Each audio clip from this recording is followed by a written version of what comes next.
बहुचर्चित नकल माफिया हाकम सिंह रावत फिर हुआ गिरफ्तार। देहरादून पुलिस और एसटीएफ की बड़ी कार्रवाई। नकल माफिया हाकम सिंह फिर साथी के साथ नकल मामले में गिरफ्तार।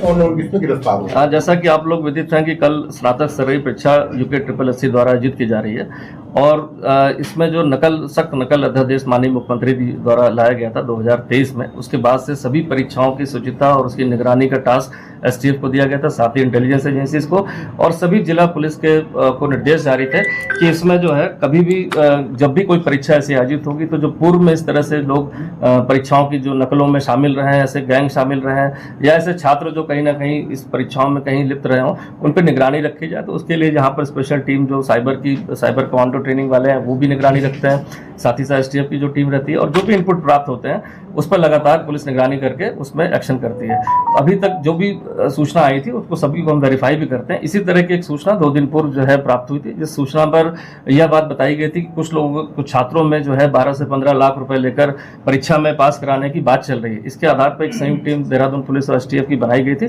इसके बाद जो है कुछ छात्रों से इसमें जो नंबर आए थे STF के पास, उनसे वेरिफिकेशन किया गया और उस वेरिफिकेशन के आधार पर छात्रों से पूछताछ की गई तो एक संदिग्ध नाम बताया गया कि उनका कोई जानने वाला है, वो इस तरह की बातें करता है कि जो 12 से 15 लाख देंगे तो हम इस परीक्षा में आपको पास करा सकते हैं। इसके बाद की जानकारी में जो टीमें लगी तो उसमें जो हाकम सिंह का नाम आया, इसमें जो लड़का था पहले पंकज गौड़ से पूछताछ हुई। पूछताछ उसने बताया कि वो हाकम सिंह के पुराना जानने वाला है और इस कारण से उससे बात करी थी। और हमारे पास अभी वर्तमान में कोई ऐसी चीज़ नहीं, लेकिन जब ऐसे छात्र दिखे उसको इंटरेस्टेड कि कहीं उनको बरगला कर उनसे कुछ पैसे ले लिए जाए एडवांस में, इस कारण से उसने हाकम सिंह से बात करी और हाकम सिंह से भी पूछताछ इसमें STF द्वारा भी की गई, जिसको विस्तार से अभी SSP STF साहब बताएंगे। देखिए, अभी तक ये दोनों लोग जो अभियुक्त हैं जिनको हिरासत में लिया गया है, इस संबंध में पटेल नगर कोतवाली देहरादून जनपद में अभियुक्त पंजीकृत किया जा रहा है। इसमें इन दोनों के द्वारा कुल 6 छात्रों से बातचीत की गई और अभी किसी भी छात्र द्वारा इनको पैसा नहीं दिया गया और इनके द्वारा ये एक तरीके से प्रयास किया गया इस एग्जाम की शुचिता को भंग करने का।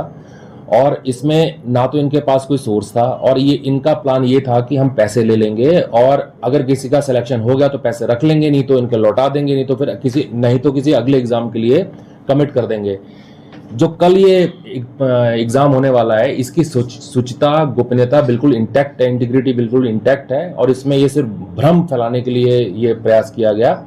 और इसमें कोई संदेह नहीं है कि कल का एग्जाम बिल्कुल ट्रांसपेरेंट है। और इसमें ये जो प्रयास किया गया, इन लोगों को अरेस्ट करके इनके खिलाफ केस लिखा गया। इसके अतिरिक्त जो पहले भी इस प्रकार के प्रकरण में जो लोग प्रकाश में आए हैं या जेल गए हैं, उन सारे लोगों को राउंड अप करके आज पूछताछ की जा रही है। इसके अतिरिक्त और जनपदों में भी काफी सारे सस्पेक्ट को थाने चौकियों पे बुला के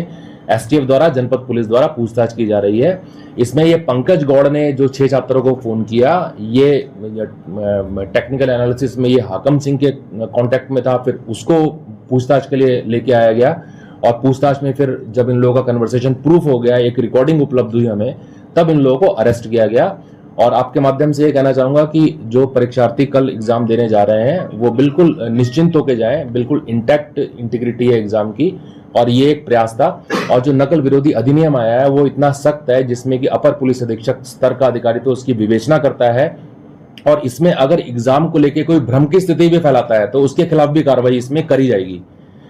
तो इसमें आगे भी अगर कोई भ्रम फैलाता है, इसमें कोई कंफ्यूजन या फेक इंफॉर्मेशन सोशल मीडिया या किसी माध्यम से फैलाता है तो उसके खिलाफ भी इस एक्ट के तहत कार्रवाई की जाएगी। इसमें मैं एक चीज और ऐड कर दूंगा कि जो परीक्षा है, जो भी आयोग द्वारा परीक्षाएं संचालित की जाती हैं और खासकर कल की परीक्षा को भी देखते हुए, बड़ी परीक्षा जैसे देहरादून में 121 सेंटर है, 40,000 से ज्यादा परीक्षार्थी हैं, सभी परीक्षा केंद्र के 200 मीटर की परिधि में कोई भी ऐसी गाड़ी, वाहन, टेक्निकल गैजेट्स कहीं भी अलाउड नहीं, जो रात को भी चेक किया जाता है और सुबह भी प्रातः एग्जाम से पहले किया जाता है। हर सेंटर पर HHMD के साथ महिला और पुलिस कर्मी भी नियुक्त किए गए हैं। साथ ही एग्जाम सेंटर के लिए एक SI दिया गया है सारे सेक्टर जोन्स में डिवाइड रहता है, जो लगातार आकस्मिक रूप से ऐसे सेंटर्स को चेक करते हैं। तो देखा जाए जो टेक्निकली जो काम होता है वो और मैनुअली, ये दोनों काम लगातार हम सारी परीक्षाओं में करते हैं, जिससे कि कहीं कोई इस तरह के अटेम्प्ट करने का प्रयास भी सोचे तो वो सफल ना हो पाए। क्योंकि ये जो सूचना प्राप्त हुई थी, कहीं ना कहीं से ऐसा प्रतीत होता है कि एक अपने इंटरेस्ट में एक व्यक्ति द्वारा जो है, जो पुराना जो जिसका मोडस ऑपरेंडी यही रहा है कि लोगों से, छात्रों से पैसे ले लेना और पैसे लेने के बाद जो है उनको अगली परीक्षाओं में एडजस्ट करने का झांसा देना, तो कहीं ना कहीं ये मोटिव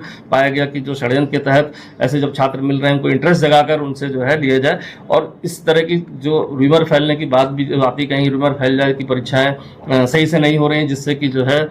इसमें कुछ वेस्टेड इंटरेस्ट के लोगों को फायदा मिले। तो सारी चीज़ों का भंडाफोड़ इसमें जो पूछताछ तह तक कर ली गई है, इवन आयोग को भी अवगत करा दिया गया, उनके द्वारा भी इसमें सेटिस्फेक्शन बताया गया कि ऐसी कोई सूचना नहीं। आयोग के पास जो सूचना थी वो भी हमें प्राप्त हो गई, जो भी हम इन्वेस्टिगेशन का पार्ट जो इसी से संबंधित थी उनको भी किसी माध्यम से प्राप्त हुई, तो वो भी उसको इन्वेस्टिगेशन में सम्मिलित कर लिया गया। और ये जितने भी छात्र हैं, मैं पुनः अपील करूंगा सभी छात्रों से कि पूरी एग्जाम की प्रक्रिया, चाहे वो स्टार्टिंग से जो पेपर भराने से लेकर हो, उसके पेपर पहुंचने तक हो, एग्जामिनेशन के दौरान हो, इस सब पर पुलिस प्रशासन और जो STF एजेंसी है सभी की लगातार नजर है, और कहीं भी इस परीक्षा में किसी तरह का कोई लीक नहीं पाया गया, और साथ ही साथ आयोग को भी सूचित कर दिया और इनके द्वारा भी इसमें सेटिस्फेक्शन। एक चीज मैं ऐड कर दूंगा इसमें, जो हमारे साइबर कमांडोज हैं, हमारे पास साइबर कमांडोज जो ट्रेंड साइबर कमांडोज की टीम है, वो लगातार साइबर स्पेस में इसमें पेट्रोलिंग करते रहते हैं,